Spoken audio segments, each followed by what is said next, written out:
사랑이 많으신 우리 하나님 아버지 은혜를 감사합니다. 오늘도 우리에게 이 귀한 시간 허락하여 주셔서 주님의 말씀을 함께 공부할 수 있도록 하시니 감사합니다. 오늘 우리가 이제 데살로니가 전서를 봅니다. 우리에게 지혜를 허락하여 주셔서 이 말씀의 깊은 뜻을 우리가 느끼고 또 공감하며 주님의 뜻을 알아가는 귀한 시간 될 수 있도록 도와주시옵소서. 감사하며 우리 주님 예수님의 이름으로 기도하옵나이다. 아멘.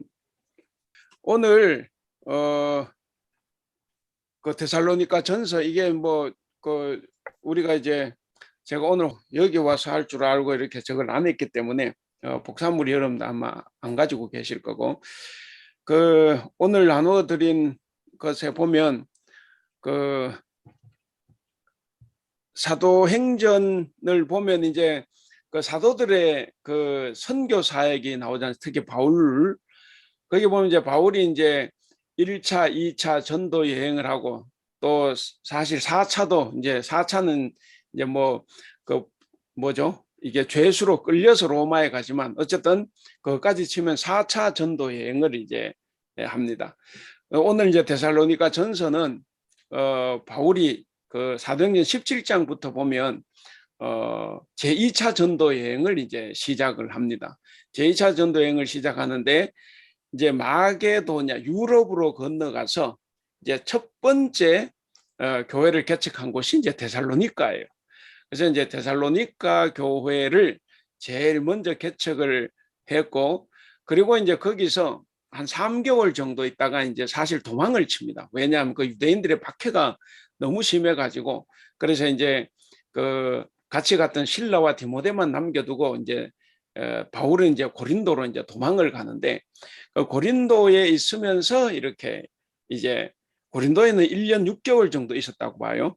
데살로니가는 이제 3개월 정도 있었고 그래서 이제 고린도에 있으면서 이제 처음으로 편지를 써서 이제 데살로니가 교회에 이제 보낸 거죠. 그래서 그것이 이제 데살로니가 전서입니다. 그래서 우리가 이제 오늘 뭐 복사물 앞에 뭐 몇 개가 있지만 이제 그런 내용이다 이제 생각을 하시고 그 24쪽에 보시면 그 데살로니가의 도시 그 지도가 나오죠. 예. 예, 지도를 보면 예, 그 터키 땅이 있고 그 밑에 지도 보시면 이제 선명하게 나와 있죠. 터키. 그다음에 이제 그 위로 유럽으로 건너가면 이제 빌립보. 그다음에 데살로니가 그렇게 나오죠. 베레아, 고린도, 아테네 이게 아테네가 성게 아덴 이렇게 나오죠. 아덴. 그렇게. 자, 그래서 이제 어쨌든 거기 보시는 대로 이제 지도가 이제 그렇습니다. 그다음에 그 25쪽으로 가 보시면 앞에 설명들은 간단히 한번 넘어가겠습니다. 이거 뭐 오래 하면 이제 머리만 아프기 때문에 그 데살로니가 도시는 이제 특징이 있어요. 당시에 그 바울 당시에 요건 우리가 조금 알고 가야 되니까 그 이번에 보시면 우호적인 지위를 가지고 있었다 그랬습니다. 전략적으로는 물론 중요하죠. 그 이제 그 항구 도시고 길목이고 이러기 때문에 중요한 건 더 말할 것도 없고 그다음에 이제 이 데살로니가 시 지위도 굉장히 높았어요. 왜냐하면 시저가 그 죽고 난 다음에 뭐 여러 혼란할 때 거기에 나온 대로 옥타비오누스 황제가 시민 전쟁에서 이제 그 승리를 하게 되는데 그때 이 데살로니가가 옥타비아누스 편에 섰어요. 그래가지고 이제 옥타비아누스가 이 도시를 이 자유의 도시로 이렇게 해서 자치권을 허락할 정도로 아주 그 정말 좋은 환경에 있었죠. 그리고 이제 이 당시의 인구가 이거 잘 모르겠어요. 그 학자들마다 어떤 학자 5만, 어떤 학자 10만 이러기 때문에 그래서 5만에서 10만 명 정도가 살았다. 5만 명이 살았다 그래도 2000년 전 5만 명 굉장히 많은 수죠. 오늘날 500만 명보다 더 많은 뭐 그런 도시라고 볼 수가 있습니다. 그러니까 5만 명이라고 해도 굉장히 번성한 그 도시였습니다. 그러니까 그만큼 이 도시는 지정학적으로도 전략적으로도 그 다음에 또 황제와의 관계에서도 굉장히 정말 좋은 관계에 있었던 이제 그런 도시다 하는 것을 우리가 이제 알아볼 수가 있고, 그러다 보니까 이제 독특한 정치 구조를 가지고, 그리고 이제 네 번째, 다원화된 종교적 환경. 이거는 뭐 당연하죠. 이게 이제 당시 이제 데살로니가는 다 이렇게 다신교지 않습니까? 다신교. 그들의 전통적인 종교도 여러 개가 있고, 그리고 로마로부터 유입된 종교도 많아요.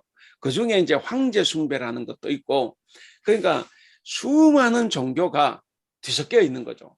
근데 이제 이 당시 데살로니가는 다 섬기고 어쨌든 관계없이 자기들의 전통 종교를 하나는 섬겨야 돼요. 자기들 전통 종교를 섬겨야 되고, 또 로마 입장에서는 황제를 반드시 또 섬겨야 되는 거죠. 그러니까 이게 이제 기본적으로 로마 황제 숭배하는 것도 뭐 어떤 종교를 가져도 관계없어요. 근데 반드시 로마 황제를 숭배하는 이 종교는 반드시 가져야 되는 거죠. 로마 입장에서는. 그러니까 이제 그 또 데살로니가도 다른 어떤 것을 섬겨도 관계없어. 중요한 거는 우리의 전통 종교는 섬겨야 돼. 이제 이런 거죠. 그러면 이제 기독교인들은 어떻습니까? 유대교인들이나 기독교인들은 이게 이제 타협이 안 되는 거예요. 왜? 유일신 사상이니까. 그러니까 이 다른 것 겸하여 섬긴다는 거는 유대교든 우리 기독교든 그건 도저히 용납이 안 되는 거죠. 그러니까 이제 유대교든 특히 초기 이제 우리 기독교는 굉장히 박해를 쉽게 당하는 거죠. 뭐 이렇게 뭐 박해에 늘상 노출되어 있는 것이 이제 하나님을 믿는 종교다, 이제 그렇게 볼 수가 있죠. 그래서 어쨌든 그런 그 도시가 이 데살로니가고, 그리고 데살로니가 전서가 50년경에 쓰여졌다. 그러면 예수님이 33년에 돌아가셨으면 불과 20년 플러스 마이너스 그 즈음에 이게 써진 거죠. 그러니까 오늘날은 우리가 유해진 사상이다, 뭐 부활 사상, 재림 사상, 뭐 이런 교리들이 확립이 돼 있어 우리는 아무런 문제 없이 하나님 섬길 수 있어요. 근데 그때는 어떻습니까? 그게 그때는 그런 교리가 또 성경 자체도 또 없지 않습니까? 우리가 말하는 신약 성경이 있는 것도 아니고 교리가 있는 것도 아니고, 그러니까 이 신앙을 유지하는 것이 대단히 어려웠던 시점이 이 데살로니가 교인들이라고 보면 됩니다. 그런데 어떻게 이 사람들이 그 환란을 이겨냈느냐? 이건 정말 의문이에요. 이 로마 황제든 자기들의 전통 종교든 이걸 다 거부하고 정말 믿음의 본을 보였다고 하는 것이, 이거는 정말 놀라운 일입니다. 오늘 제 상태만 봐도 아니 어떻게 저게, 그렇다고 해서 데살로니가에 바울이 오래 있었습니까? 아니잖아요. 3개월 있었다. 3개월. 3개월 간에 도대체 설교를, 성경 공부를 어떻게 했길래, 하나님 어떻게 전했길래 저렇게 확실한 믿음을 가지고 있느냐 이제 하는 거죠. 그러니까 아이러니입니다. 이건 학자들도 잘 풀어내지 못해요. 그래서 결국에 이제 답은 뭐냐? 3개월 그 이상 있었을 거다, 이제 이렇게 생각을 하는 거예요. 이제 성경에 나오진 않지만 성경에는 3개월로 이게 나오는데, 근데 3개월 가지고는 이런 일이 있을 수 없다 하는 거죠. 그래서 아마 더 오래 있지 않았을까, 이제 이런 생각도 하는데, 어쨌든 여기 이제 그 데살로니가 시에 대한 4가지 특징, 우리가 이제 그냥 간단히 한번 봤습니다. 그 전략적인 위치, 우호적인 지위, 독특한 정치 구조, 그 다음에 다원화된 종교 환경, 그랬습니다. 그 다음에 이제 데살로니가 교회.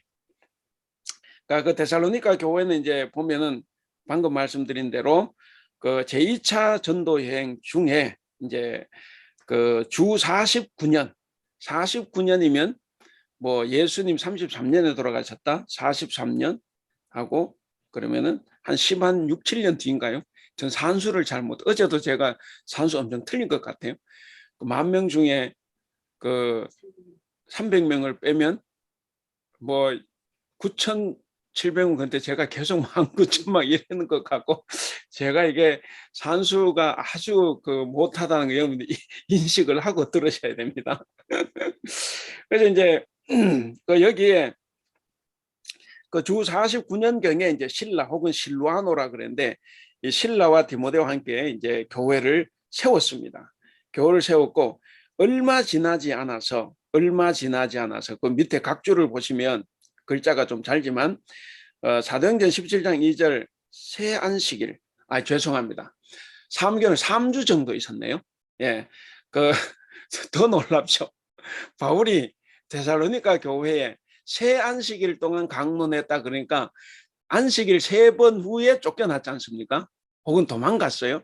그러니까 아까 정정합니다. 3개월이 아니라 3주 정도 이 데살로니가에 머물렀어요. 데살로니가에 머물러 있었고, 그리고 자기는 이제 도망을 가면서 이제 디모데와 실라를 이제 남겨두고 갔죠. 그래서 거기 나온 대로 그 두 번째 줄 보면 그렇지 않습니까? 그러나 어떻게 이 짧은 기간 동안 그렇게 견고한 기독교 공동체가 형성되었으며, 또한 박해 속에서도 기독교인으로서의 모범을 유지할 수 있었는지에 대해서는 여전히 규명이 쉽지 않다는 거죠. 왜냐, 3주 동안에 어떻게 이런 일이 있을 수 있나 모르겠어요. 그때 사람들한테는 충분히 그랬을 수 있을지 모르지만, 오늘 학자들은 지금 우리들의 모습, 그리고 그래도 사람이 아니 어떻게 3주 만에 저렇게 바뀔 수 있나, 이게 이제 이해가 안 가는 거죠, 학자들도. 그러니까 이게 정말 규명하기 쉽지 않은 노릇이다, 그런 거죠. 그래서 이제 그런 내용들이 있습니다. 어쨌든 3주, 예, 3주입니다. 3주. 자, 그래서 이제 교회를 떠났는데, 교회를 떠난 건 이제 특히 유대인들의 핍박이 이제 심했어요. 유대인들의 핍박이 심했는데, 그러면 바울의 방문을 떠났고, 그 떠나니까 이제 데살로니가 교회 교인들은 이제 그립지 않습니까? 그래서 이제 바울을 보고 싶어하고, 근데 바울은 갈 수가 없죠. 왜냐하면 그 여전히 자기를 박해하고 자기를 죽이려고 하는 무리들이 거기, 유대인들 같으면 어떻겠습니까? 유대교인들 같으면 바울이 정말 밉죠. 한때는 막 기독교도들 막 잡아들이다가 하루아침에 변화가 돼서 소위 말 뭡니까? 이단 괴수의 이단 괴수의 우두머리가 됐다고 보는 거죠. 그러니까 그걸 살려둘 리가 없죠. 그러니까 이제 막 죽이고 싶잖아요. 그러니까 가는 곳곳마다 유대인들의 박해가 심한데, 그 유대인들이 거기 있기 때문에 못 가는 거죠. 그래서 이제 그 대신에 옆에 있는 그, 그 디모데입니까? 디모데를 이제 보내서 한번 알아본 거죠. 그 소식을 가지고 왔는데 그 소식이 매우 기쁜 소식도 있고, 또 한편 이 사람들이 궁금해하는 게 너무 많았어요. 예수님 재림 하신다고 했는데 도대체 재림은 언제 하는지, 재림 전에는 무슨 징조가 있을라는지. 아니 우리 살아생전에 재림할 줄 알았는데 신자들이 죽고 있잖아요. 죽어가고 있는데, 아니 그럼 죽고 나면 그럼 재림이 안 될 건데, 하늘로 들림을 받지 못할 건데, 그러면 이게 이제 그 재림 전에 죽어버리면 이게 무의미한 것이 아니냐, 뭐 이런 여러 가지 이제 의문들이 이제 생긴 거죠.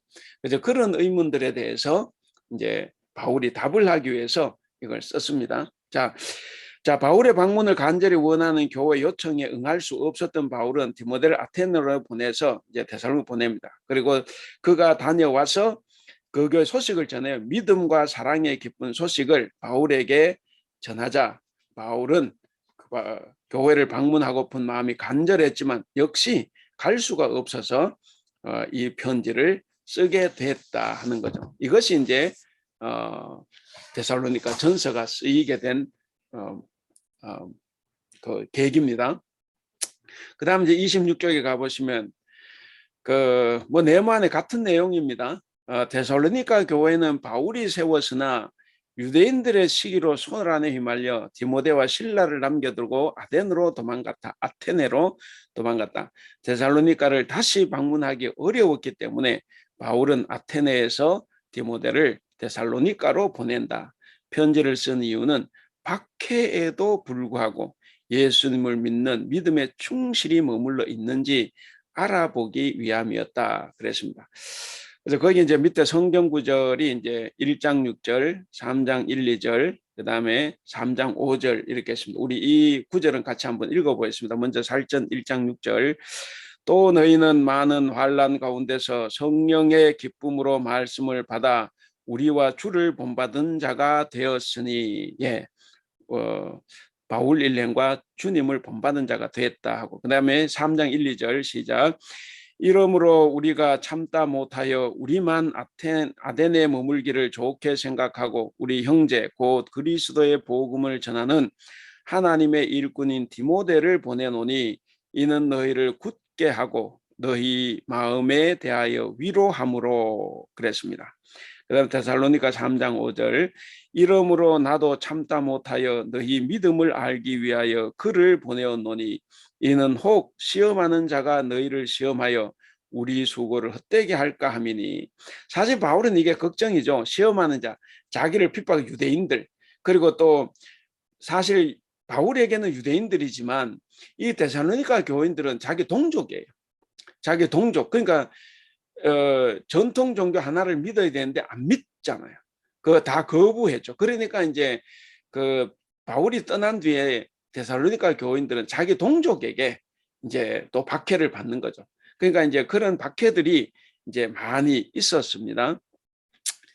그래서 어쨌든 그런 박해자들이 있기 때문에 이는 혹 시험하는 자가 너희를 시험하여, 특히 유대 교인들 같으면 시험하여 자기가 열심히 전한 복음을 혹시 또 뒤엎을까봐 이제 그게 이제 걱정이 되는 거예요. 그래서 이들의 믿음의 상태가 어떤가 이게 꼭 알고 싶은 거예요.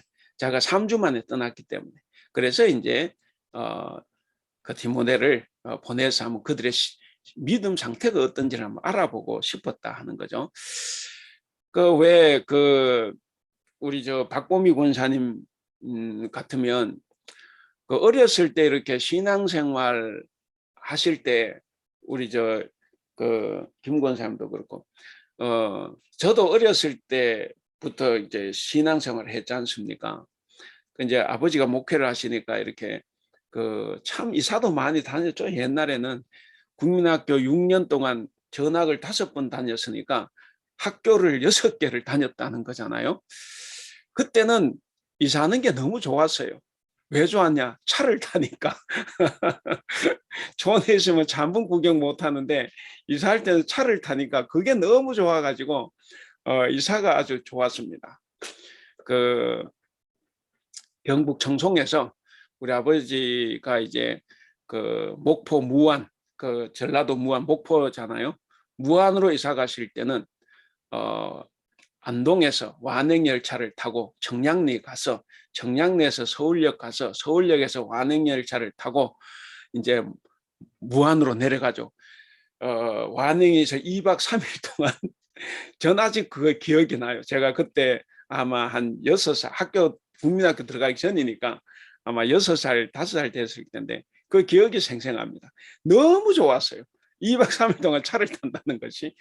어쨌든 이제 그 시대 이렇게 보면 참 정들이 많잖아요.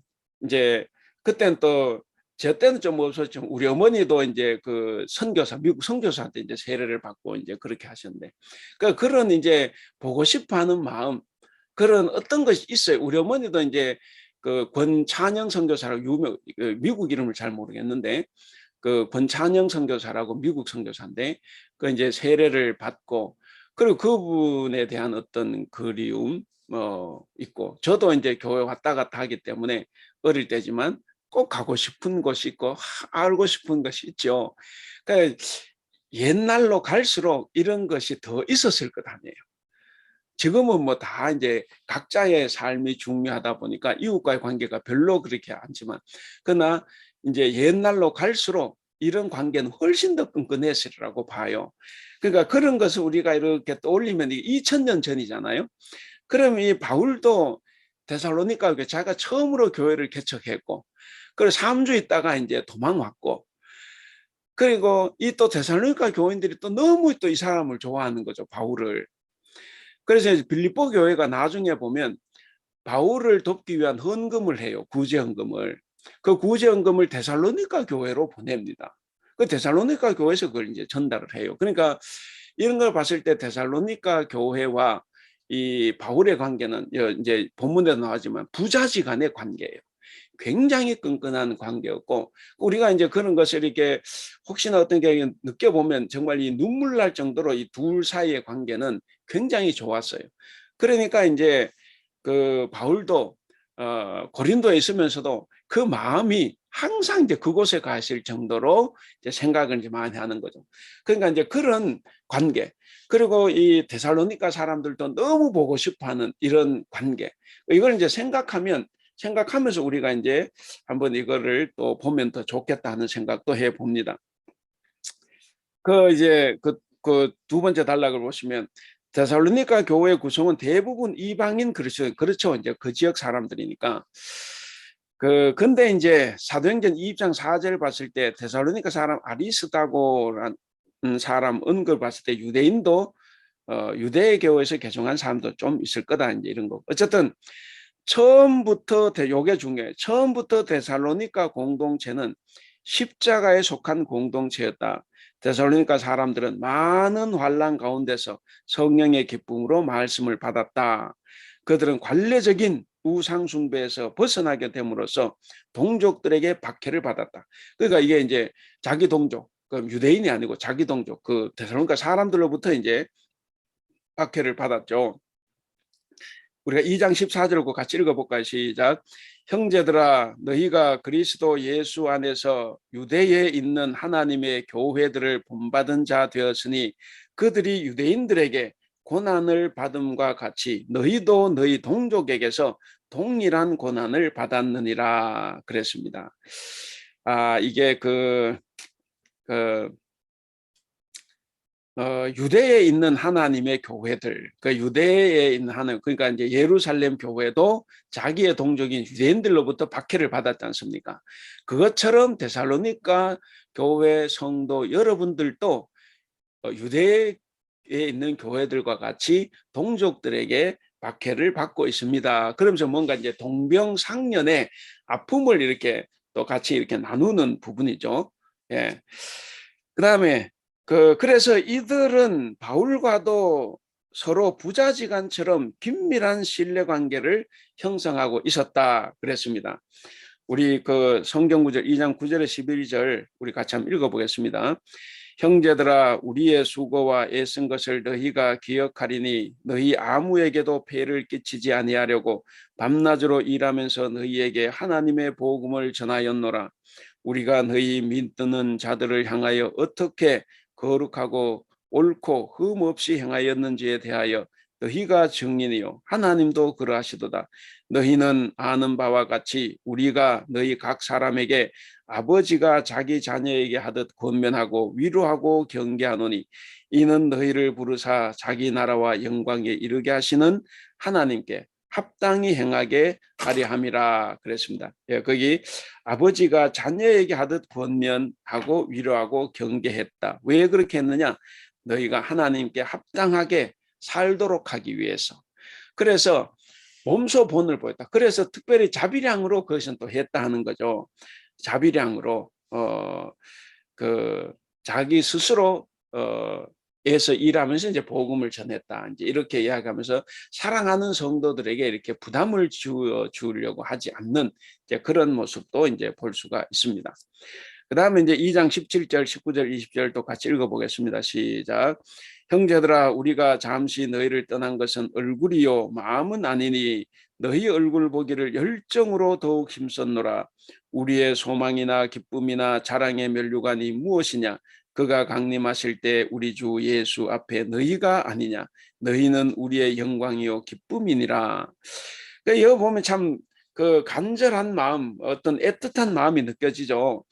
너희 잠시 떠났다고 하면서 그것도 그 떠난 것은 얼굴이 떠난 거지 마음이 떠난 건 아니라는 거예요. 마음은 항상 너희와 함께 있다. 이제 이런 거죠.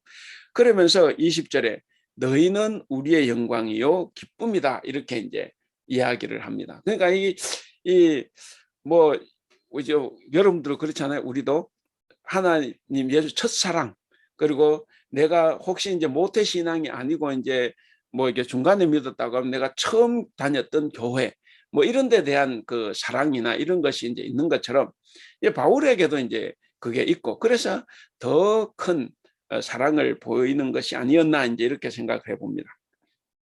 그다음 3장 6절 같이 읽어보겠습니다.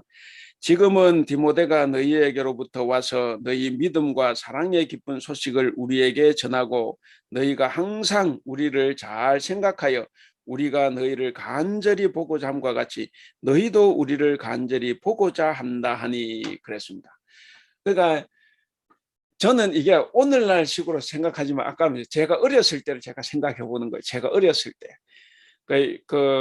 이제 여러분들도 여러분들이 어렸을 때 이제 이런 어떤 관계가 있었다 하면 우리 예를 들어서 뭐 우리 조남옥 군사님도 그렇겠지만 우리 박보민 군사님도 그렇고 그러니까 일찍부터 이렇게 해외에 나가셨지 않습니까?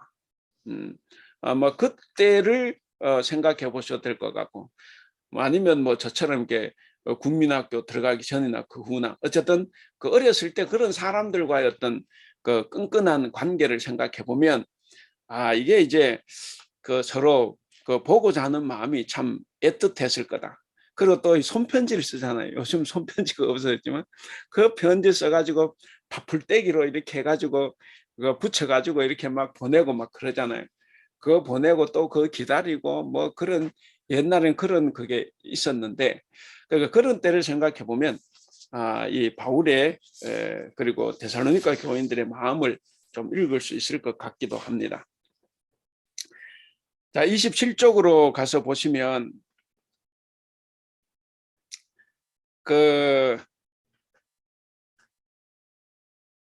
우리 이 27쪽 첫째 달라 우리 누굽니까?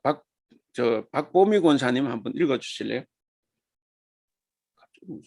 당시 데살로니가 교회는 세워진 지 얼마 되지 않는 아직 굳게 서지 못한 디아스포라 교회였고 그리스도 신앙으로 인해 이방 세계로부터 핍박을 받고 있던 터여서 교회 신자들은 한마디로 고난의 운명에 처해 있었다.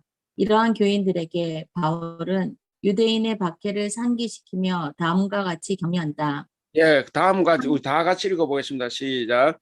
형제들아, 너희가 그리스도 예수 안에서 유대에 있는 하나님의 교회들을 본받은 자 되었으니 그들이 유대인들에게 고난을 받은 것 같이 너희도 너희 동족에서 동일한 고난을 받았느니라. 유대인은 주 예수와 선지자들을 죽이고 우리를 쫓아내고 하나님을 기쁘시게 하지 아니하고 모든 사람에게 대적이 되어 우리가 이방인에게 말하여 구원받게 함을 그들이 금하여 자기 죄를 항상 채우매 노하심이 끝까지 그들에게 임하였느니라. 예,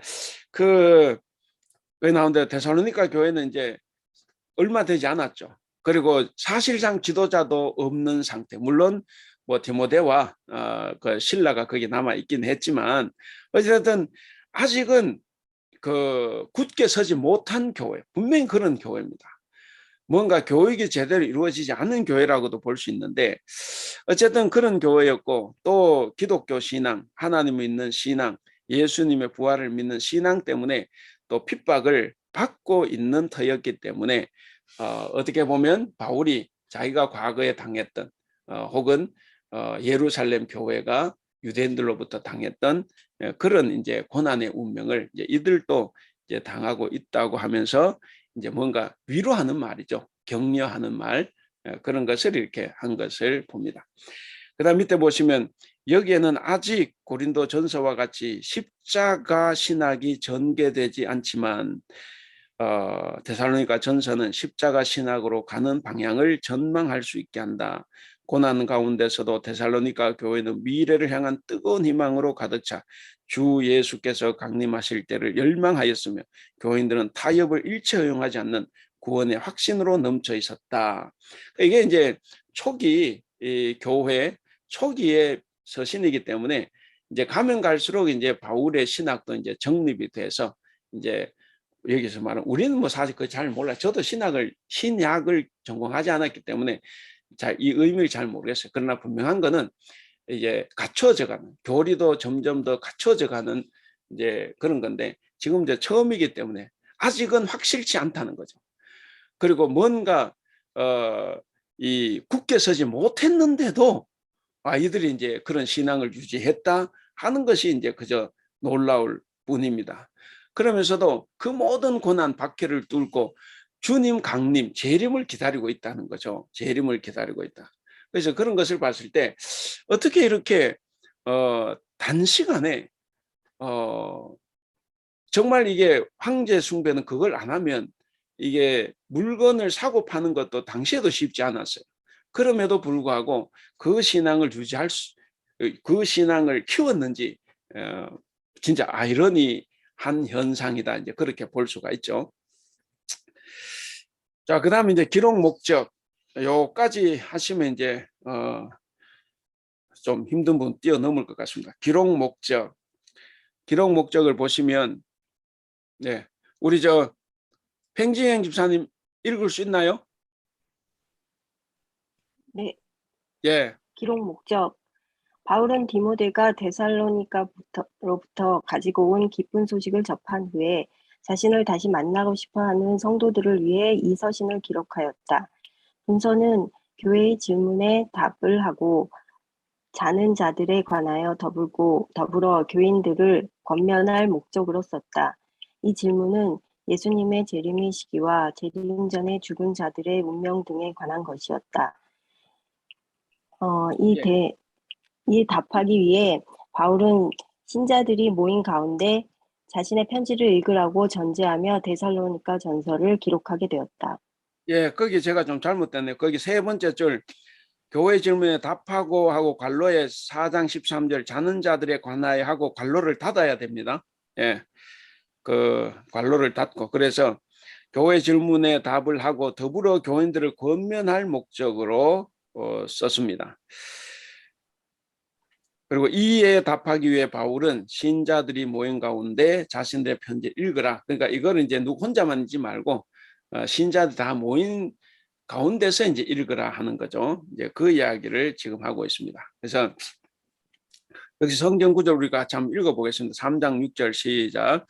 지금은 디모데가 너희에게로부터 와서 너희 믿음과 사랑의 기쁜 소식을 우리에게 전하고 또 너희가 항상 우리를 잘 생각하여 우리가 너희를 간절히 보고자 함과 같이 너희도 우리를 간절히 보고자 한다 하니 4장 13절 형제들아 자는 자들에 관하여는 너희가 알지 못함을 우리가 원하지 아니하노니 이는 소망 없는 다른 이와 같이 슬퍼하지 않게 하려 함이라. 예, 그 죽은 자들을 바울은 여기서 자는 자다 그렇게 이야기를 하죠.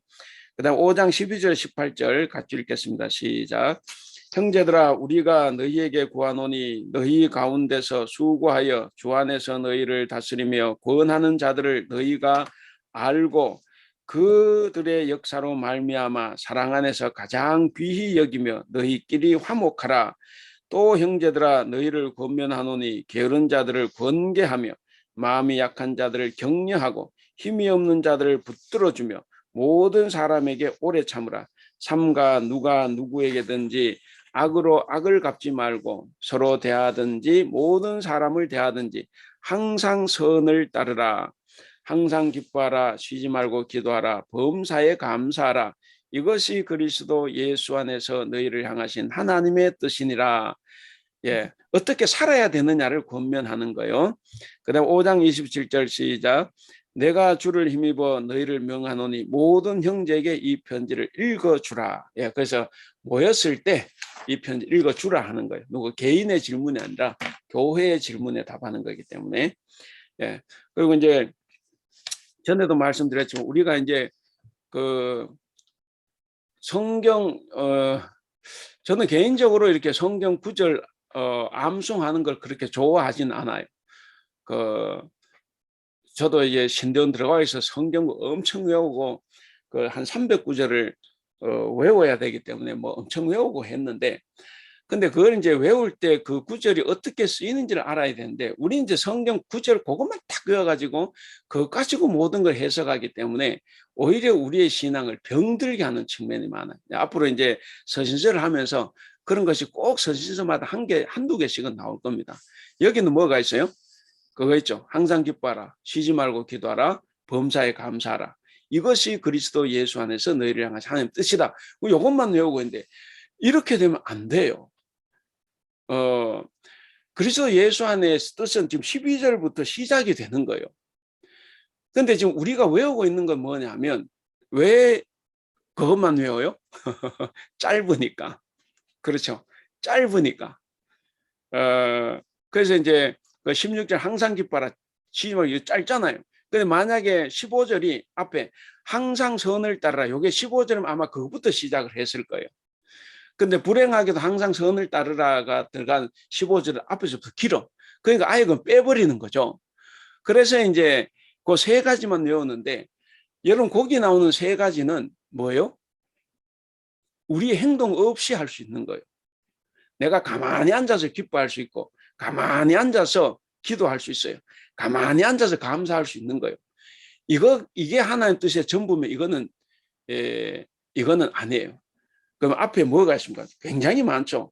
그 5장 12절부터 보면 5장 12절 끝에 알아라 그러잖아. 너희를 가르치는 자 알아라. 알고 그 다음에 13절 끝에 화목해라. 그렇죠? 14절에 게으른 권계하고 약한 격려하고 그리고 14 끝에 오래 참으라. 붙들어서 오래 참으라 그러고 그 다음에 15절에 이렇게 하고 항상 선을 따르라. 이렇게. 근데 앞에 우리가 외우지 않는 건 뭡니까? 전부 우리 행동이죠. 우리 행동. 그 행동이 대단히 중요한 거예요. 그래서 이제 혹시 여러분들이 이 구절을 15절부터 외우더라도 앞에 많은 행동이 나와 있는데 그건 길어서 우리가 안 외울 뿐이지 그것이 더 중요하다. 그것을 하는 사람이 이제 15절대로 항상 기뻐할 수 있고 항상 기도할 수 있고 항상 감사할 수 있는 거죠. 그러니까 이제 그런 거 우리가 꼭 기억해야 합니다. 그래서 우리가 이제 서신서를 하다 보면 이런 것들이 자주 나오는데 우리가 그렇지 않고 이걸 모르고 그냥 정말 15절부터 하는 뜻인 줄 알면 우리의 신앙 완전히 병들게 하는 거죠. 근데 또 한 가지.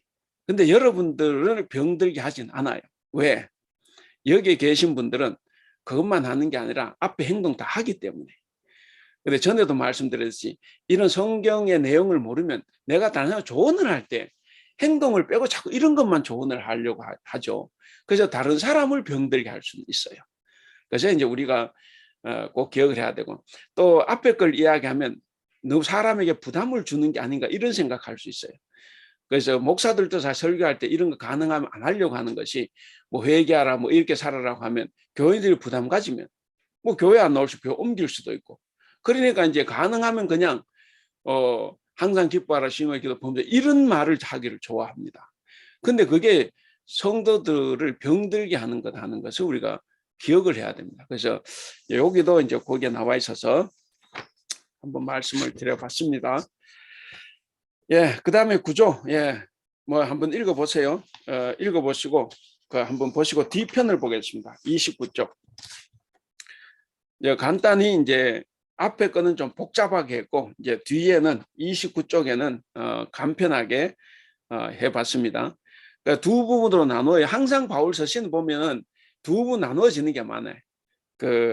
뭐 로마서, 그 다음에 갈라디아서, 뭐 이런 거. 그럼 여기도 이제 데살로니가전서도 이제 나눕니다. 그래서 과거를 회상하는 것, 그리고 바울의 겉면, 이제 이렇게 앞에 복잡한 구조도 요 상태를 설명을 한 거예요. 이제 그런 것 한번 보시고. 그래서 1장부터 3장까지는 이제 데살로니가 교회와 함께 하셨던 하나님의 길, 이제 이것이 나오고 거기는 이제 감사가 많이 나와요. 예, 감사하는 것. 그리고 이제 4장에서 5장은 권면입니다. 그러니까 교회가 어떻게 살아야 되느냐, 어떤 길로 가야 되느냐, 이제 그것을 이제 제시하는 겁니다. 그 중에 4장 1절 12절 이방인이었던 지난날과는 다른 윤리적인 의무를 이제 상기시켜 주는 거죠. 그 다음에 종말론적인 가르침, 그래서 깨어 있으라라는 권면. 그리고 5장 12절에서 이제 22절 교회 삶과 관련한 마지막 그 권면이죠. 그게 이제 방금 제가 말씀드렸던 그 부분과도 이제 연결이 되죠. 항상 기뻐하라 쉬지 말고 기도하라. 그 이제 교회의 삶과 관련해서 우리가 어떻게 살아가야 되느냐 그것을 이제 권면한 부분입니다. 그리고 이제 마지막으로 이제 기도와 축복 그랬습니다. 그래서 이런 관계를 한번 생각하시면서 한번 보면 좋겠다. 예, 잠시 좀 쉬겠습니다.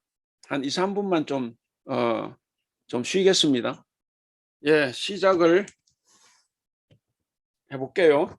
예, 그 주제는 보면 그 바울은 유대인들과 동족들로부터 고난받고 있는 데살로니가 교인들을 격려하면서 다른 한편으로 이들에게 그리스도의 재림과 관련한 교훈을 주고 있다.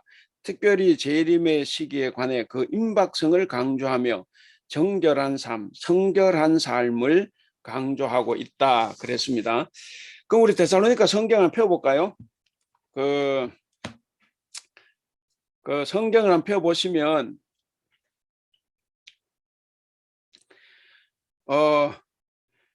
그냥 제가 읽을게요. 그냥 제가 읽어도 되죠?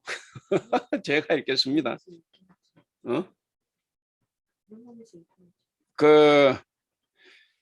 일단 1절은 제가 읽겠습니다. 1절 바울과 실로아노와 디모데는 하나님 아버지와 주 예수 그리스도 안에 있는 데살로니가인의 교회에 편지하노니 은혜와 평강이 너희에게 있을지어다 그랬습니다.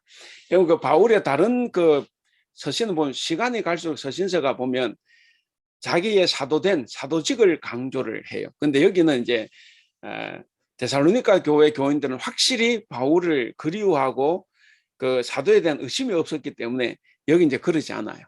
근데 이제 다른 서신은 1장 1절을 보면 전부 다 자기의 사도, 나는 예수, 왜냐 당시에 그 사람들이 바울을 사도로 인정을 안 하니까. 그러니까 이제 자기의 사도직은 하나님께로부터 왔다 이거 강조하죠. 근데 여기는 이제 그런 강조가 없습니다. 그리고 이제 은혜와 평강 이거는 당시 헬라 세계에서 편지 쓸 때 하는 인사말이다 하는 것이고, 그 다음에 이제 2절부터 우리가 이제 그 10절까지 2절부터 10절까지 한번 읽어보겠습니다.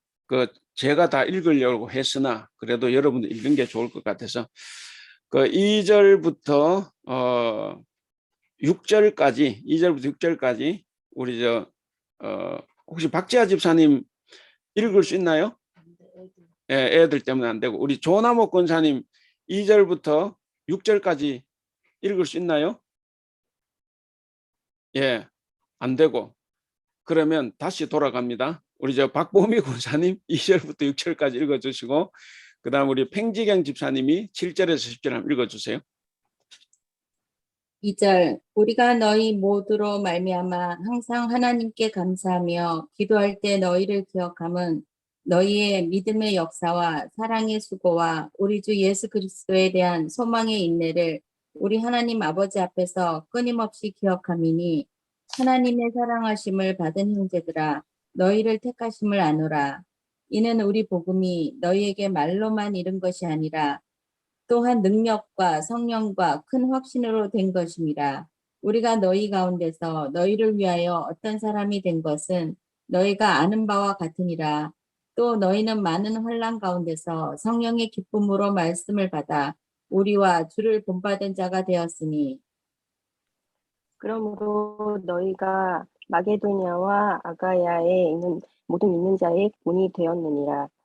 주의 말씀이 너희에게로부터 마게도냐와 아가야에만 들릴 뿐 아니라 하나님을 향하는 너희 믿음의 소문이 각처에 퍼졌으므로 우리는 아무 말도 할 것이 없노라. 그들이 우리에 대하여 스스로 말하기를 우리가 어떻게 너희 가운데에 들어갔는지와 너희가 어떻게 우상을 버리고 하나님께로 돌아와서 살아계시고 참되신 하나님을 섬기는지와 또 죽은 자들 가운데서 다시 살리신 그의 아들이 하늘로부터 강림하실 것을 너희가 어떻게 기다리는지를 말하니 이는 장래에 노하심에서 우리를 건지시는 예수시니라. 예, 거기 보시면 이제 특별히 이제 그 5절에서 8절은 이게 당시 데살로니가 교회 교인들의 그 본받을 만한 믿음이에요. 그 믿음을 이제 회상을 하는 거죠. 교인들의 신앙. 그 5절 8절 보면 우리는 여러분에게 복음을 말로만 전한 것이 아니라 쭉 하고 6절부터 보면 여러분은 많은 환난을 당하면서도 그러죠. 환난을 당하면서도 기쁨으로 말씀을 받아들여서 우리와 주님을 본받는 사람이 되었습니다. 정말 본이 될 만한 말씀이지 않습니까? 그 다음에 7절에서도 여러 지역에 있는 모든 신도들에게 모범이 되었습니다. 그리고 8절도 중간쯤에 보시면 여러분의 믿음에 대한 소문이 각처에 두루 퍼졌습니다. 그러므로 이것을 제가 이건 이제 표준 세번역으로 쓴 겁니다.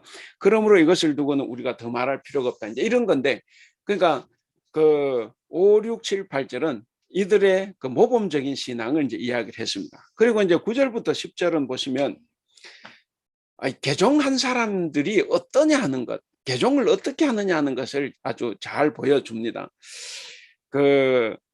이게 이제 다른 말로 바울의 그 초기 교회의 선교 설교라 이렇게 보면 됩니다. 초기의 선교 설교. 선교를 하기 위한 복음 전도 설교가 어떠냐 하는 것을 이제 보여주는 건데, 자, 거기 보면 몇 가지가 나왔죠. 거기 그들은 우리를 두고 이야기합니다. 우리가 여러분을 찾아갔을 때 여러분이 우리를 어떻게 영접했는지, 어떻게 해서 여러분이 그러니까 그 영접했다면 사람을 영접했다는 것도 되고 복음을 영접했다는 것도 되고, 그러니까 너희들이 어떻게 복음을 받아들이고 우리가 어떻게 복음 중에 한 여러 가지 이제 복합적으로 쓰이는데, 어떻게 해서 여러분이 복음을 받아들이게 됐느냐 하는 것을 이야기하죠. 그러니까 개종의 세 가지가 있는데 첫째가 뭡니까? 우상을 버리고 하나님께로 돌아와라 하는 거예요. 이게 첫 번째입니다. 그 우상을 버리고 하나님께로 돌아와라 하는 거예요. 그 하나님께 돌아온 사람은 이제 당연히 이제 그 하나님만을 섬기는 거죠. 그다음 두 번째는 그 10절이죠. 하나님께서 그의 아들 예수님을 죽은 자 가운데서 다시 살리셔서 우리를 심판에서 구원하셨다 하는 겁니다. 10절에 또 하나님께서 죽은 사람들 가운데서 살리신 그 아들 곧 장차내릴 진노에서 우리를 건져 주신다 그랬습니다. 그래서 우상을 버리고 돌아와서 하나님만 섬겨라.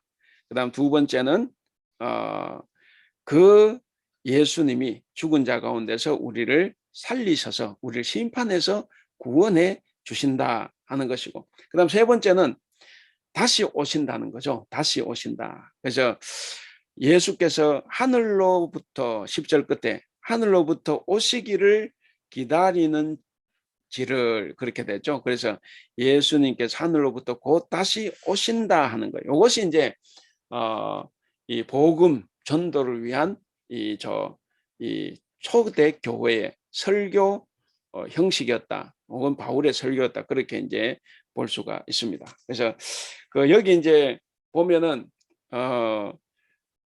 따라서 혹시 복사물 30쪽에 보시면 성경 구절 밑에 첫 번째 단락 끝에서 두 번째 줄 따라서 이 오래된 선교 캐리그마가 설교란 말이고 혹은 다른 말로 말씀 선포인데, 이 선교 캐리그마에는 초대교회 유일신 사상, 예수님의 부활, 심판으로부터의 구원, 예수님의 재림 등 주요 내용을 이제 다 선포했죠. 그자 오늘날 우리는 이것을 당연히 이제 2000년 동안 교리가 확립이 되어 왔기 때문에 이제 잘 믿고 우리가 잘 알고 있지만, 사실 초기 교회는 이런 것 역시 바울이 아니면 세워 나가기가 쉽지 않은 이제 그런 건데, 하나님께서 왜 바울을 그렇게 부르셨나? 정말 진짜 바울 같은 사울 처음 그때는 이제 헬라식으로 유대식으로 사울이었잖아요. 그 사울 같은 사람을 왜 불렀나? 이것 때문에 부르신 거죠. 이거 바울이 아니면 이 기독교의 근간을 만들 수 없는 거죠. 그래서 하나님께서는 바울을 정말 유대교 신자로서 충분히 율법에 대해서 배우게 하고 거기에 대한 엄청난 열정을 이제 하나님께서 그렇다고 꼭 가지게 한 건 아니고 그렇게 되면 하나님께서 교인들 죽이게 되니까 그러기보다 우리가 이제 후에 우리가 신앙 고백적으로 이야기하면 그렇다는 거예요. 그가 그렇게 열심히 살도록 하고 그리고 한순간에 그를 그 회심을 시켜가지고 이렇게 개종을 시켜버린 것은 역시 하나님께서 이런 일들을 바울과 같은 사람만이 할 수 있기 때문에 그때 그를 섰다고 이제 확신을 하죠. 바울의 이후의 그 삶을 보면 역시 바울은 참 대단한 사람이에요.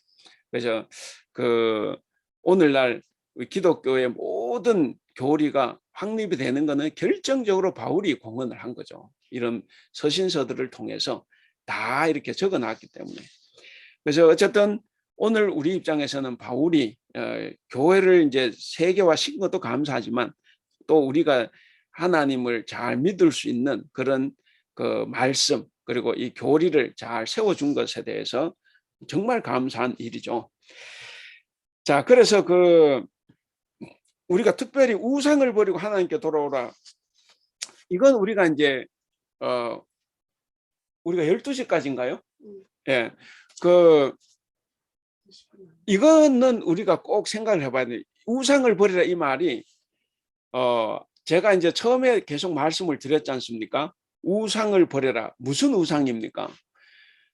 그 자기들의 전통 종교 이것도 버려야 되고 그다음에 로마가 또 어떤 걸 해도 괜찮아. 근데 황제 숭배는 해야 돼.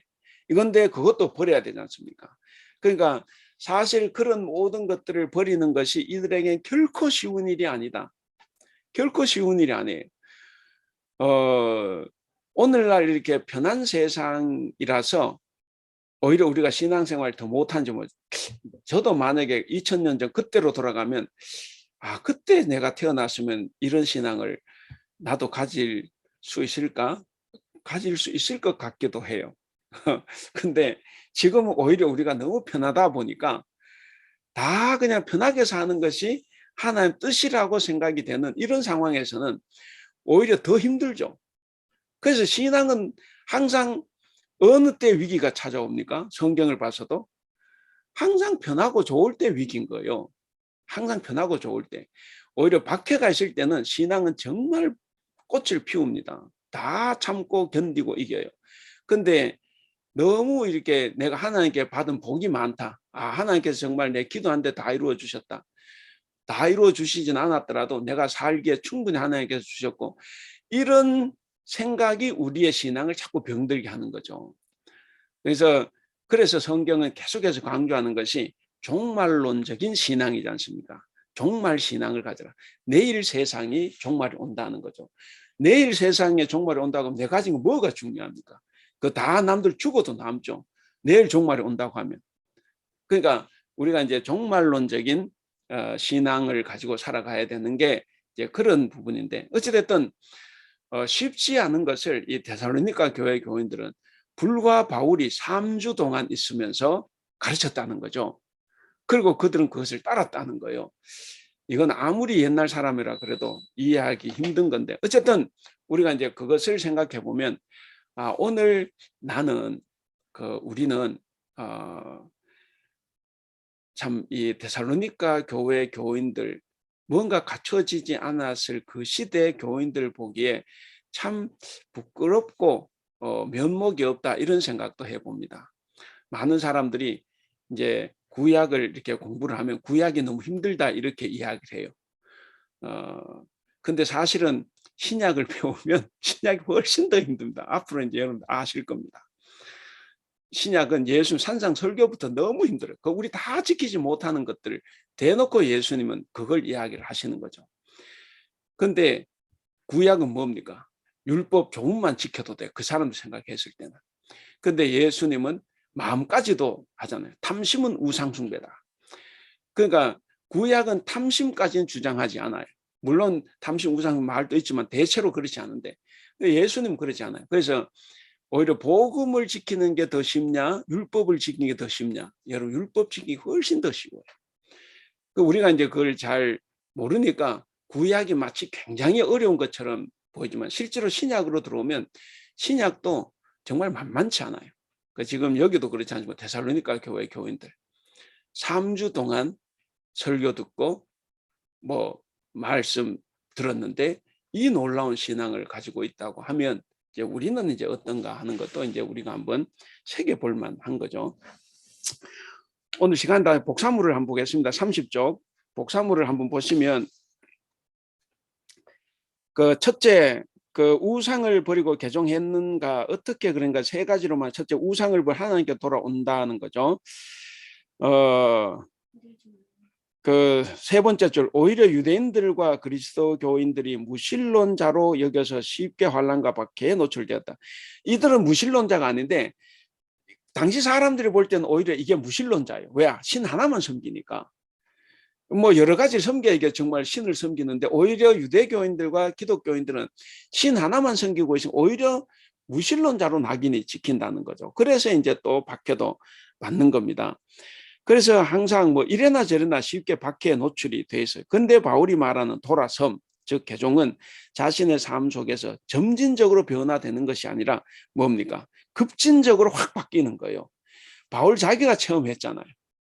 그게 신앙의 이 회개, 돌아섬이라는 것은 무슨 내가 서서히 가면서 되는 거 아니라는 거예요. 이거는 급진적으로 탁 돌아서는 거다 이제 하는 건데, 그래서 믿게 되면 우상과 하나님을 절대로 겸하여 섬길 수 없다 하는 것을 볼 수가 있습니다. 네, 그 하나님께로 돌아오라 그랬습니다.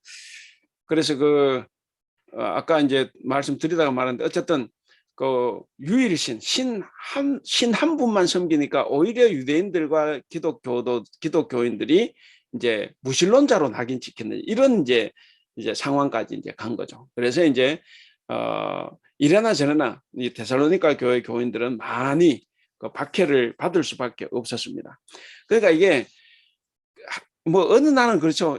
우리 하나님을 믿는 종교는 꼭 한 분만을 섬겨야 되니까 이게 어디 가도 쉽지가 않은 거예요. 그래서 역으로 보면 그래서 하나님이 참신이시구나. 정말 우리 하나님만이 정말 유일한 신이시다는 것을 오히려 더 느껴봅니다. 제 입장에서는. 자, 그래서 이제 이런 것들 31쪽에 가보면 31쪽에 가보시면 마지막 글자체 좀 다른 거 있죠. 거기 초기 기독교 역사에서 로마 제국과의 궁극적인 갈등은 공동체 대다수가 적합하고 올바른 관계로 여겼던 현세적인 권력, 그러니까 그 당시 우상 신이든 혹은 뭐 황제 인간이든 할 것 없이 현세적인 권력에 동참하기를 그리스도인들 대다수가 거부했다는 거죠. 또 그리스도인들은 이교 신들과 황제 숭배 역시 이것도 거절함으로써 궁극적으로 로마 제국의 전통적인 근본 구조를 공격한 거예요. 그러니까 궁극적으로 공격한 거죠. 일부러 공격한 게 아니고. 그러니까 이게 바울이 지금 서신서를 13개를 썼는데 그 시대는 전부 다 이런 박해의 상황과 맞물려 있다는 거죠. 이제 그런 것을 볼 수가 있고. 어쨌든 이런 걸 통해서 이 데살로니가 교회 교인들이 얼마나 어려운 가운데서 신앙생활을 했는가. 그럼에도 불구하고 짧은 기간에 그런 훌륭한 모범적인 신앙을 가질 수 있었는가. 이런 것들을 우리가 한번 생각해 보면서 우리를 한번 돌아볼 수 있으면 좋겠다 하는 말씀을 드립니다. 예. 오늘 여기까지 하겠습니다. 예, 혹시 하실 말씀들 있으세요?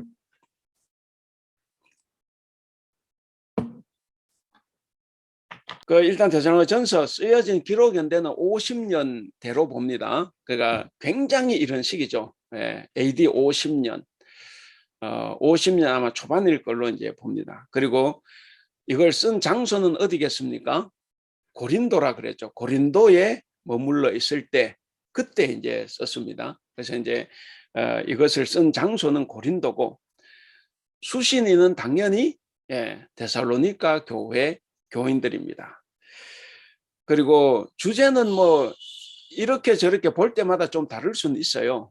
다를 수는 있는데, 근데 우리가 이제 쉽게 생각해 볼 수 있는 주제는 뭐냐면 그리스도의 재림을 기다리는 성도의 생활입니다. 그래서 우리도 다 재림을 기다리는 성도지 않습니까? 재림을 기다리는 성도가 어떤 삶을 살아야 되는가를 이야기하는 거예요. 그래서 그리스도의 재림을 기다리는 성도의 생활에 대해서 지금 이야기를 합니다. 그래서 이제 이 데살로니가 전서를 읽으시다 보면 이제 중요하게 이제 들어오는 말이 뭐냐면 그 강림이라는 거죠. 강림, 주의 강림. 예, 이거는 뭐 4장까지인데 매 장마다 주의 강림이 나와요. 주의 강림. 그리고 거룩 이런 말, 주의 강림, 거룩. 그다음에 구원의 소망, 구원의 소망 혹은 기도와 감사. 이런 말이 이제 중요한 단어로 이제 반복이 됩니다. 그리고 여기 이제 주요 등장인물은 당연히 바울이고 그 다음에 실루아노 디모데죠. 예, 세상. 그래서 디모데가 이제 전도를 할 때 처음에 이 실루아노와 그 실라라 그러기도 하죠. 실라와 디모데와 함께 이제 갔죠. 갔다가 거기서는 이제 3주 있다가 자기가 도망을 가기 때문에 다 데리고 못 가잖아요. 그래서 이제 실라와 디모데를 거기 남겨둔 거죠. 처음에. 왜 이 교인들 신앙 때문에. 그래서 이제 남겨두고 이제 갖는 거죠. 그런 것이고. 그 다음에 이제 이 데살로니가 전서의 특징이라고 하면 이제 첫 번째가 최초의 바울 서신이라는 거죠. 최초의 바울 서신. 그리고 신약 성경의 최초의 성경입니다. 그러니까 바울 서신으로서도 최초의 서신이지만 신약 성경 전체에서도 최초의 성경이죠. 이것이. 예. 그리고 이제 바울 서신을 13개가 있는데 친서는 7개고 나머지는 대피를 했어요. 근데 이제 이 데살로니가 전서는 친서입니다. 친서고. 그리고 이제 또 하나 특징이 재림 사상이죠. 우리가 이제 당연하죠. 재림 사상, 주의 강림이 계속 나오니까 재림 사상. 그것도 관로에서 적으면 임박한 종말 사상이에요. 임박한 종말 사상. 근데 임박한 종말 사상이 2000년이 지난 지금도 아직 안 왔잖아요. 그 이제 임박. 그래서 데살로니가 후서에 가면 그 이야기가 나옵니까? 하루가 1000년이 같고 1000년이 하루 같다. 데살로니가 후서에 나온 것 같은데 어쨌든 예, 그런 말씀 있죠. 어쨌든 임박한 재림 사상을 강조를 합니다. 그리고 이제 아까 우리가 1장 9절에서 10절에 봤는데 초대교회의 선교 캐리그마. 예, 그 초대교회에서 캐리그마는 설교라 그래서 사도의 설교를 원래 이야기해요. 캐리그마 사도의 설교. 그래서 이게 늦게는 이제 복음 선포. 그래서 설교인데 어쨌든 설교. 선교적인 복음 선포가 이제 그 1장 9절에서 10절에 나왔다. 우리가 이제 그걸 보면서 그 개종을 하려면 어떤 식으로 해야 되느냐 하는 것을 이제 처음으로 바울이 거기서 이야기한 거죠. 바울이 이야기했다. 그래서 그런 부분을 우리가 조금 눈여겨 보면 좋겠다 하는 생각을 합니다. 예. 여러분들이 말씀을 안 하셨기 때문에 제가 시간이 있어서 조금 더 이야기를 했습니다.